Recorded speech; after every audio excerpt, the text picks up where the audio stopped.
श्रोते, रसिक, साहित्यिक, मान्यवर मंचावर उपस्थित आहेत आणि सर्वजण हो हो सर, सौताडेकर सर, राजमाने सर भेटलेत, मी आत्ताच कबुली दिली त्याची. तर सर्वजण खूप छान कमेंट देत आहेत, खूप कौतुक करत आहेत, खूप प्रेरणा मिळत आहे त्यांच्यामुळे. पण फक्त मी आपल्या सर्वांचा उल्लेख आता करत नाहीये, कारण मग कार्यक्रम सगळा अव्यवस्थित व्हायला लागतो. तर मनापासून सर्वांचे खूप खूप धन्यवाद. मग थोडीशी पठारावस्था जी आलेली होती ग्रॅज्युएशन नंतरचं शिक्षण वगैरे झाल्यानंतर, तर नंतर असं ठरवलं की चला आपण आता आणखीन काहीतरी केलं पाहिजे. आणि मग एका म्हणजे हायस्कूलमध्ये जॉईन झाले आणि MPhilला ऍडमिशन घेतलं आणि लेखनाला पुन्हा सुरुवात केली. वृत्तपत्रातून लेखनाला पुन्हा सुरुवात झाली आणि हे इतकं सुंदर होतं लेखन करणं की इतक्या वाचकांच्या प्रतिक्रिया येत होत्या. खरं तर एका महिलेने वृत्तपत्रामध्ये लेखन करत असताना नंबर द्यावा की नाही द्यावा याच्यावर पण चर्चा झाली होती, परंतु मी अगदी बिनधास्तपणे तो नंबर दिलेला होता. आणि अनेक रसिक श्रोते नेहमी फोन करायचे. खरं तर एका शेतकऱ्याची एक आठवण मला आपल्याला सांगावीशी वाटते. एक शेतकरी होता जो शेतामध्ये काम करत होता आणि त्यांनी मला फोन केला. मी त्यावेळेस ज्ञानप्रकाश बालविकास केंद्रामध्ये काम करत होते आणि तिथं मला तो फोन आला आणि म्हणे ताई माझ्याकडं बॅलन्स नाहीये, तुम्ही मला फोन कराल का, मला तुम्हाला बोलायचंय, तुमचं लेख मी वाचलाय. तर मी म्हणाले हो मी करेन फोन. आणि मी त्यांना माझा वेळ जेव्हा मला होता तेव्हा मी त्यांना फोन केला. तर त्यांचं असं म्हणणं होतं की मी आता शेतात काम करतोय आणि माझा मुलगा हा एकमतची पुरवणी घेऊन आलाय आणि त्याच्यामध्ये तुम्ही राणी चेन्नम्मांबद्दल लिहिलेलं आहे. आणि राणी चेन्नम्मा म्हणजे तो म्हणतोय की राणी चेन्नम्मा म्हणतात ह्या मॅडम हे लिहिलंय, परंतु ह्या तर झाशीच्या राणी दिसत आहेत, कारण त्या पण घोड्यावर बसलेल्या होत्या आणि त्यांच्या पण हातात तलवार आहे, ढाल आहे, हे सगळं त्यांनी पाहिलं होतं. आणि त्याच्यासाठी तो म्हणतो की ताई हे कसं, म्हणजे सांगा ना, मलाही त्याला काही सांगता आलं नाही. आणि मग खूप वेळ आमचा संवाद झाला आणि त्यांनी सांगितलं की धन्यवाद ताई, म्हणे तुमच्या ह्या लेखनाची आवड आमच्याकडे वाचायची इतकी आवड लागलेली आहे की आमचं घरबार सगळं ते वाचत असतं आणि वेगवेगळं काहीतरी आम्ही त्याच्यातून जाणून घेत असतो. जर अशी काही अडचण मला परत आली तर मी तुम्हाला नक्की फोन करीन, पण माझ्याकडे बॅलन्स नसणार आहे, मी तेवढा म्हणजे बॅलन्स नाही टाकू शकत फोनमध्ये बोलण्या इतका, तर तुम्ही मला परत फोन कराल का. तर मी म्हणाल हो का नाही करणार, कारण जर एखाद्या घरामध्ये अशी वाचन संस्कृती आपल्या लेखनामुळे रुजत असेल तर आपण नक्कीच हे करायला हवं असं मला वाटलं. आणि अशाच पद्धतीनं अनेक लेखन म्हणजे पुढचं लेखन जे आहे ते सुरू राहिलं माझं. यानंतर आता एक कविता घेतली एकटीच. ही पण रजनीला आवडणारी कविता आहे, मोठं आवडणारी कविता होती ती, शैलजाला आवडणारी होती खूप.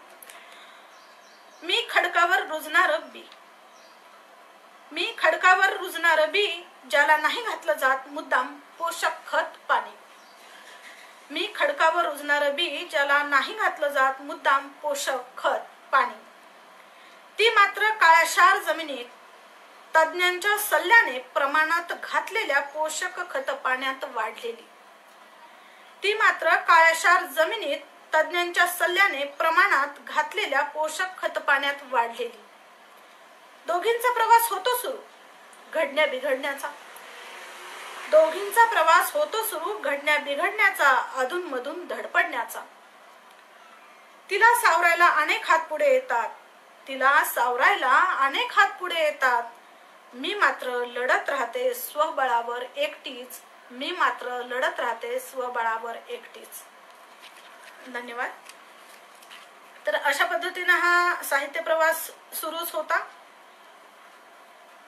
याच्यानंतर थोडस असं झालं की जेव्हा मी 94 साली लग्न होऊन मराठवाड्यामध्ये आले तेव्हा अनेक कार्यक्रमांची मला उणीव भासत होती, कारण एक तर माझा इथे कोणाशी परिचय तेवढा नव्हता आणि कार्यक्रमही तितके आपल्या लातूरमध्ये तेव्हा होत नव्हते. तर या ह्याच्यामध्ये आता काय करायचं, कसं हे करायचं, तर ग्रंथालयाची खूप मोठी साथ मला त्यावेळेस मिळाली आणि या ग्रंथालयाच्या साथीनं मी अनेक पुस्तकांचं वाचन केलं, खूप साऱ्या पुस्तकांचं वाचन केलं. तो एकटेपणा जो होता तो माझा त्याच्यामुळे भरून निघाला आणि ह्या वाचनामध्ये एकच प्यालासारखं नाटक असू द्या किंवा ययातीसारखी कादंबरी असू द्या किंवा दाभोळकरांच्या विचारांची पुस्तकं असूयात, अशा अनेक पुस्तकांचं वाचन मी त्या काळामध्ये केलं आणि कालांतराने कार्यक्रमांना हजेरी लावायला लागले. कुठेही कार्यक्रम असेल तर मी अगदी अवश्य तिथं उपस्थित राहत असे, आवडीनं उपस्थित राहत असे. आणि या ठिकाणी अशीच उपस्थित राहता राहता एक दिवस 31व्या मराठवाडा साहित्य संमेलनाचं निमंत्रण आलं आणि ह्याचं पूर्ण श्रेय जातं ते डॉक्टर भास्कर बडे यांना. भास्कर बडे सरांनी त्याचं निमंत्रण दिलं. मी पहिल्यांदा मराठवाड्यातल्या मंचावरती आले. त्या अगोदर मी पश्चिम महाराष्ट्रामध्ये मंचावर अनेक वेळा गेलेली होते, परंतु मराठवाड्यातल्या मंचावरती, मोठ्या मंचावरती, लहान मंचावरती तर अनेक कार्यक्रम मी केलेलेच होते. ज्ञानप्रकाशच्या माध्यमातून अनेक कार्यक्रम आयोजित केले होते. तिथं आयोजक म्हणून होते किंवा अनेक वेळा मुख्य भूमिका निभावत होते. परंतु साहित्य क्षेत्रातलं असं मोठं मंच होतं ते हे होतं आणि तिथं मी माझ्या कवितेच्या मंचावर मराठवाड्यातल्या सुरुवात झाली. खरं तर बडे सरांचे धन्यवाद मानते मी आणि माझी रचना ठेवते जुनेर. आलं आभाळ दाटूनी दुःख मनात नाचलं, आलं आभाळ दाटूनी दुःख मनात नाचलं, सारी पाटाच्या अंगणी अश्रू नयनी टिपलं. आलं आभाळ दाटूनी दुःख मनात नाचलं, सारी पाटाच्या अंगणी अश्रू नयनी टिपलं. वाटे पिचली बांगडी, वाटे पिचली बांगडी माझे कपाळ करंटे, वाटे पिचली बांगडी माझे कपाळ करंटे, झुला झुलाया मनाचा जाते वेगळ्याच वाटे. सुख क्षणाचे तरीही, सुख क्षणाचे तरीही दारी सजून बसते, दुःख मनाचे जरासे खाल माने तर रुसते. सार जुनेर आयुष्य, सार जुनेर आयुष्य जरा फुलाया बघते, सारे जुनेर आयुष्य जरा फुलाया बघते, साज फुलांचा लेऊन कळी कळी उमलते, साज फुलांचा लेऊन कळी कळी उमलते. धन्यवाद. त्यानंतर खरं तर मी कमेंट बघायचं टाळते, पण खूप जण संवाद साधतायत. धन्यवाद. रजनीने पुन्हा एकदा टाकले की खडकावरचं बी नक्की घे ग. घेतलं नक्की. मी आता तुझ्या आवडीची कविता मी आता सादर केली. त्यानंतर रचना घेते स्वप्नांचा जागर. खरं तर आपण आयुष्यात नात्याने समृद्ध असतो आणि जेव्हा आपण नात्याने समृद्ध असतो तेव्हा आपल्याला बाहेरचा जो उन्हाळा असतो तो जाणवत नसतो. पण जेव्हा एकटी स्त्री हा सगळा प्रवास करत असते, काही कारणाने एकल स्त्री असते, कधी ती घटस्फोटिता असू शकते किंवा कधी ती अविवाहित असू शकते किंवा कधी ती विधवा सुद्धा असू शकते. तर जेव्हा ती आपल्या माणसांपासून खूप दूर असते, एकटी असते, तेव्हा स्वप्नांचा जागर मध्ये मी तिचे भाव मांडलेले आहेत की ती कोणत्या जिद्दीने जगत असते, ती किती ताठमानेने जगण्याचा प्रयत्न करते. स्वप्नांचा जागर. दूर चालता चालता फुलं करपे अंगणी, दूर चालता चालता फुलं करपे अंगणी, घे पदरा मायेचा नवा सदरा लेऊनी.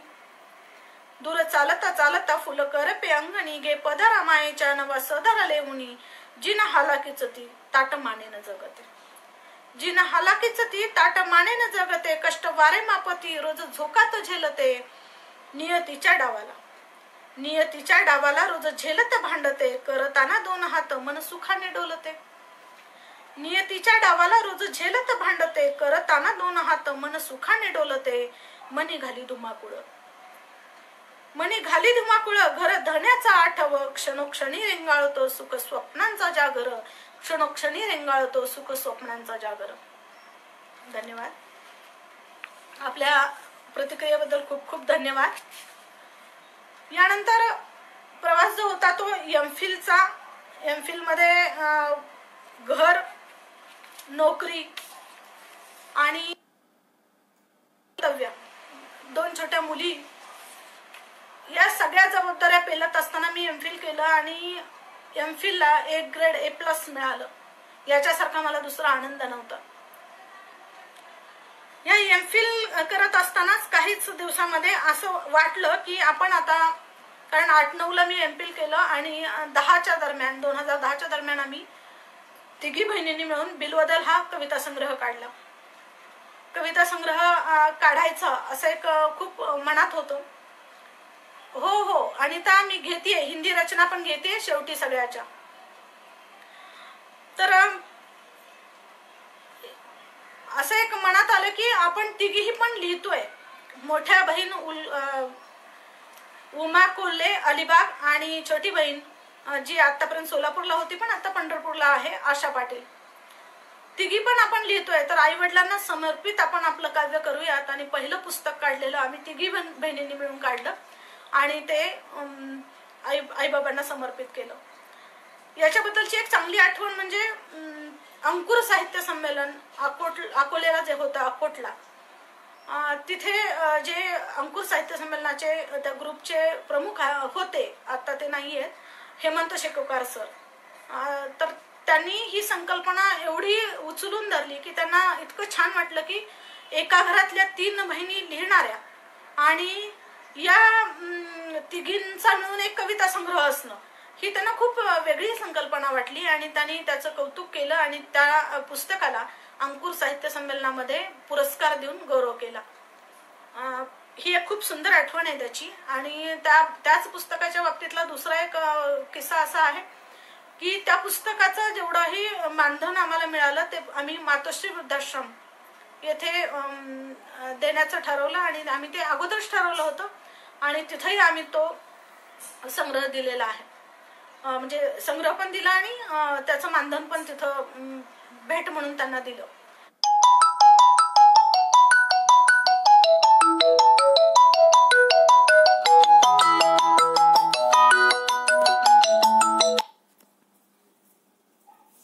अगोदर थोडस पुढचं एक उल्लेख करते की ज्या गुरूंनी मला साहित्याच्या बाबतीतली काही एक दृष्टी दिली, ते गुरु म्हणून ज्यांची आठवण येते ते माझे प्राध्यापक कंगळे सर, प्राध्यापक चौरे सर आणि हिंदीचे विशेषतः, कारण माझं पूर्ण जे ग्रॅज्युएशनच्या नंतरचं शिक्षण आहे की ग्रॅज्युएशनला सुद्धा जास्तीत जास्त हिंदीचे पेपर असायचे मला आणि माझं हिंदी स्पेशल आहे.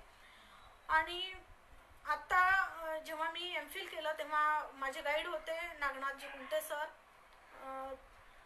त्यानंतर आता PhD करतेय, तर PhDचे सर आहेत मार्गदर्शक सतीशजी यादव सर. तर या सर्वांच्या ऋणात मी राहू इच्छिते, कारण खूप चांगला अनुभव, चांगले प्रेरणा त्यांनी मला दिलेली आहे. कविता घेते अंतर. एक मी होते, एक ती होती. एक मी होते, एक ती होती, एक वेळेच्या बंधनात.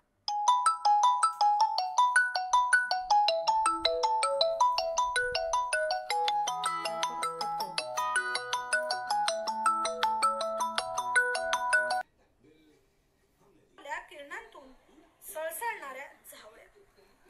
फक्त अंतर होतं वेळेचं अन काळाचं न संपणार. फक्त अंतर होतं वेळेचं अन काळाचं न संपणार. मी अन ती मधलं, मी अन ती मधलं. धन्यवाद. हो हिंदी कविताही मी सर घेणारच आहे. अगदीच मी म्हटलं नाही का की अनिताने पण जेव्हा सांगितलं की तुमची हिंदी रचना होऊ द्या, तर मी म्हणाले तिला की मी ती शेवटी घेतेय म्हणून. तर मी आता आनंद सोहळा ही एक रचना सादर करते. खरं तर आनंद वाटतोय की आताच माझे लक्ष गेलं आणि उमाताईची कमेंट दिसते, माझी मोठी बहीण. धन्यवाद ताई. आनंद सोहळा. काही पक्षांचेही थवे पहा नजरेत घेते. काही पक्षांचेही थवे पहा नजरेत घेते. काही क्षण जमल्यास माझ्या सोबतीला घेते.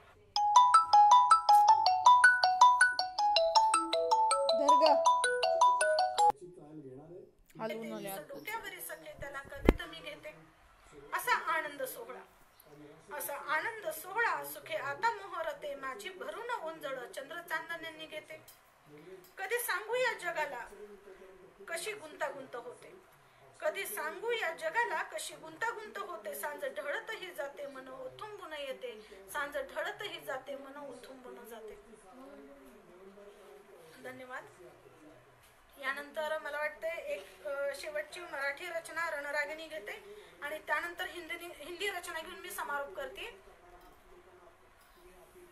21व्या शतकामध्ये आम्ही महिला असलो तरी सुद्धा आमचा जो प्रवास आहे तो कोणापासून लपलेला नाहीये. कोणत्या प्रत्येक स्तरामध्ये स्त्रीचा प्रवास हा वेगळा आहे.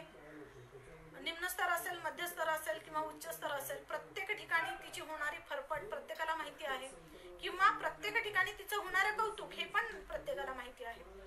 सगळ्याच बाजू असतात, नाण्याला दोन बाजू असतात नाही. तर मी तर म्हणते की शब्दांना जसे कंगोरे असतात तशी स्त्रीच्या सगळ्याच व्यक्तिमत्वाला कंगोरे असतात. आणि ह्या शब्द कंगोरेचा एक अनुभव तुम्हाला शेअर करते.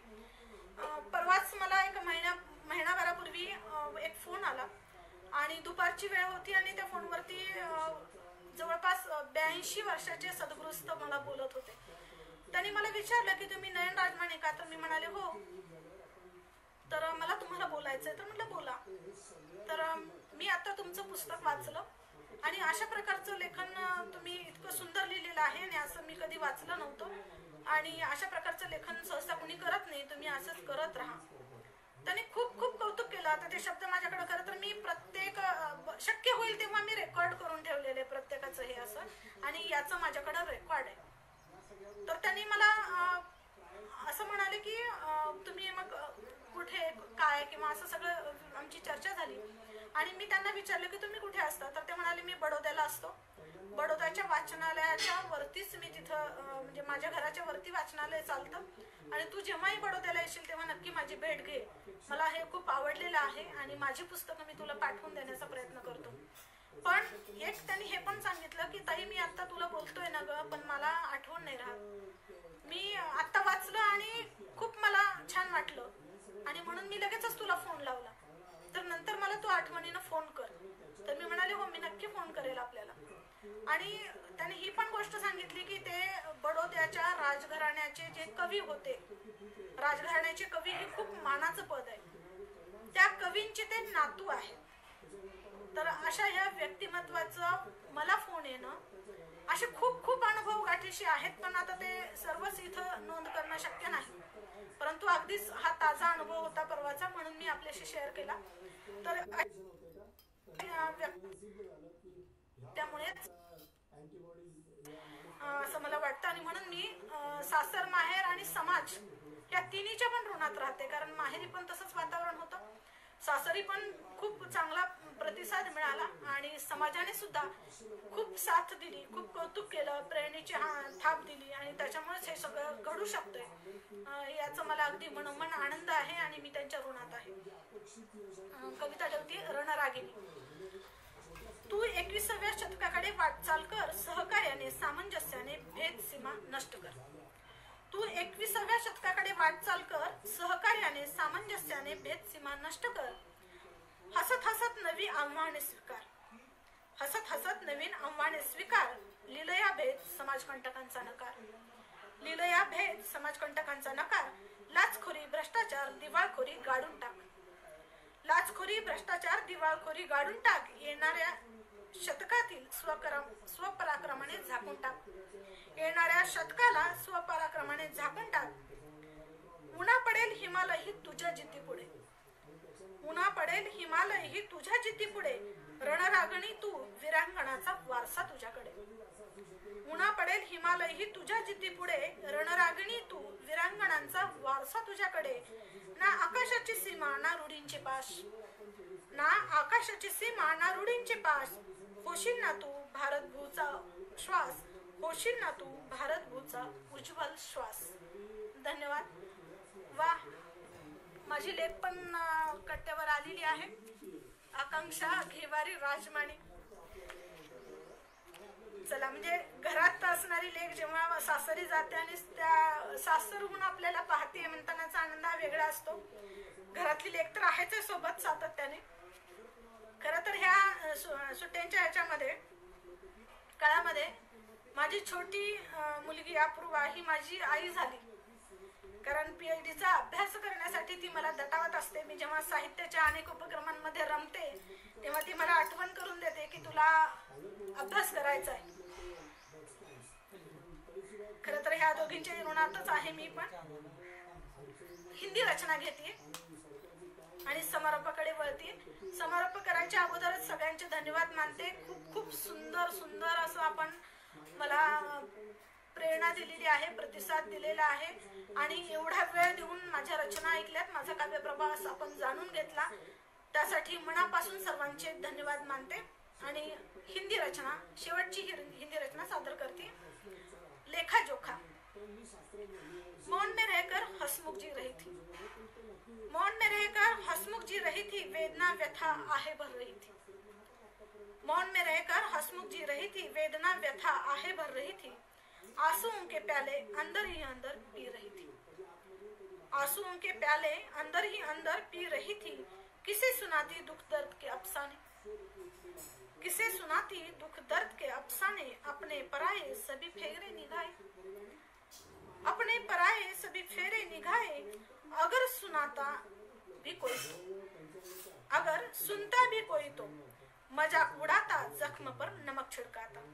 अगर सुनता भी कोई तो, मजाक उड़ाता जख्म पर नमक छिड़काता. उनकी हंसी मजाक से मेरा दिल घबराता, उनकी हंसी मजाक से मेरा दिल घबराता. एक दिन ऐसा भी आया, सहनता की परिसीमा को लांघ गया. एक दिन ऐसा भी आया, सहनता की परिसीमा को लांघ गया. वेदना शब्द रूप में साकार हुई, वेदना शब्द रूप में साकार हुई. जिंदगी का लेखा जोखा लिखा जो मैंने, जिंदगी का लेखा जोखा लिखा जो मैंने. सम्मानों की लाइन लग गई, सम्मानों की लाइन लग गई. मुझे लगा ऐसा कि दर्द को बेचा मैंने, मुझे लगा ऐसा कि दर्द को बेचा मैंने. आंखों में आंसू और होठों पर मुस्कान लिए, आंखों में आंसू और होठों पर मुस्कान लिए. शायद शायद जिंदगी को भी, शायद जिंदगी को ही बेचा मैंने. आंखों में आंसू और होठों पर मुस्कान लिए. शायद जिंदगी को ही बेचा मैंने, जिंदगी को ही बेचा मैंने. धन्यवाद, खूप खूप धन्यवाद. आपल्या सर्वांची रजा घेते. मनापासून पुन्हा एकदा धन्यवाद मानते.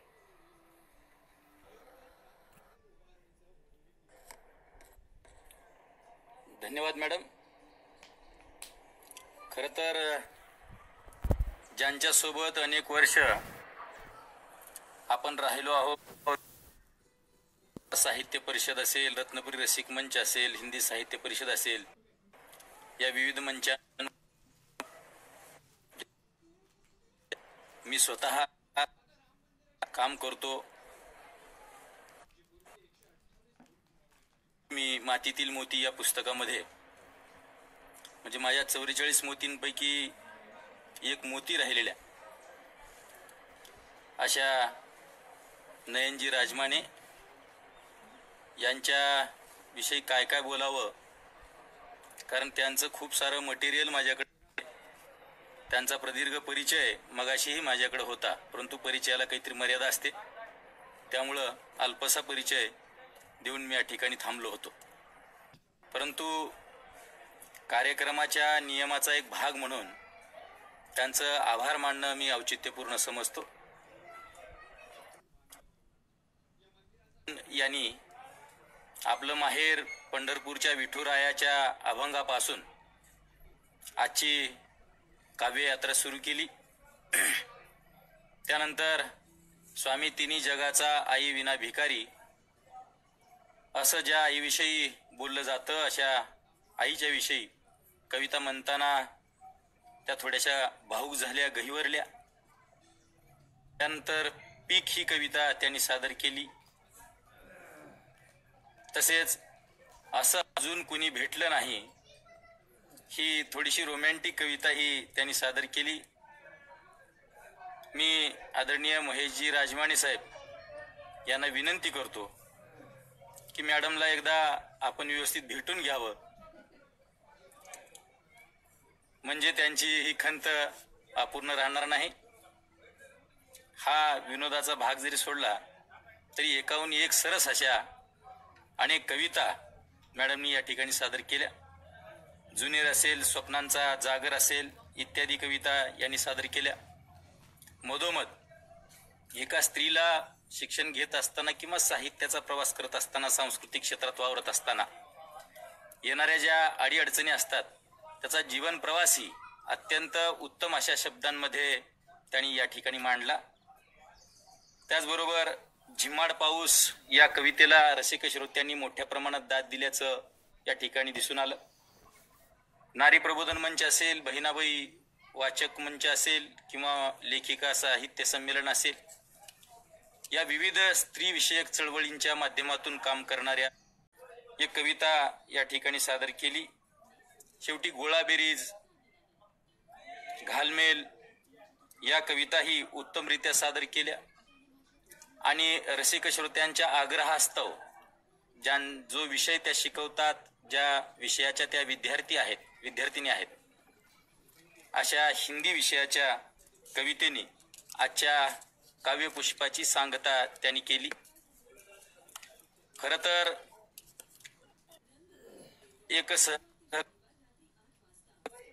सोबत साहित्य नयन अर्थात नयन म्हणून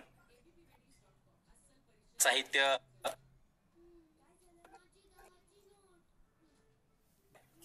म्हणून मराठवाडा साहित्य परिषद कोविड-19 त्यावर आणि विविधांगी कविता या ठिकाणी सादर केल्या. त्याबद्दल मराठवाडा साहित्य परिषदेचे सन्मान्य अध्यक्ष जयद्रजी जाधव, या कविकट सन्मित्र डॉक्टर दुष्यंतजी कटारे, सुनीताताई आरळ, घातगिने, नरसिंगजी इंगळे, व्यंकटेशजी जोशी, डॉक्टर ज्ञानदेवजी राऊत,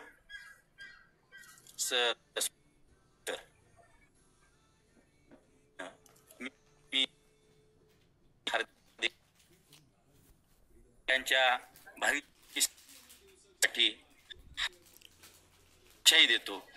उद्या आपण याच वेळी सायंकाळी 5 वाजता आमच्याच मराठवाडा साहित्य परिषदेच्या कार्यकारिणी कविवर्य, उत्कृष्ट पोवाडेकार आणि उत्कृष्ट नावलौकिक आहे असे नरसिंगजी इंगळे यांच्या सोबत कवी कट्ट्यावर भेटूया.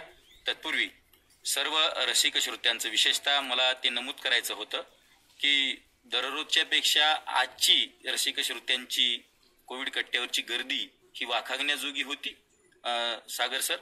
त्याच्यामुळं सर्व रसिक श्रोत्यांचंही मराठवाडा साहित्य परिषद शाखा लातूरच्या वतीनं मी मनःपूर्वक हार्दिक आभार व्यक्त करतो. याची 50शी जवळ येत आहे, पुढं आग्रह वाढतो आहे, त्याचाही विचार साहित्य परिषदेचे सर्व पदाधिकारी बसून या ठिकाणी करतील आणि आपल्याला नंतर सुचवतील. मी सर्व रसिक श्रोत्यांचं, कवयित्रींचं पुन्हा एकदा हार्दिक आभार मानतो आणि याच ठिकाणी थांबतो. धन्यवाद.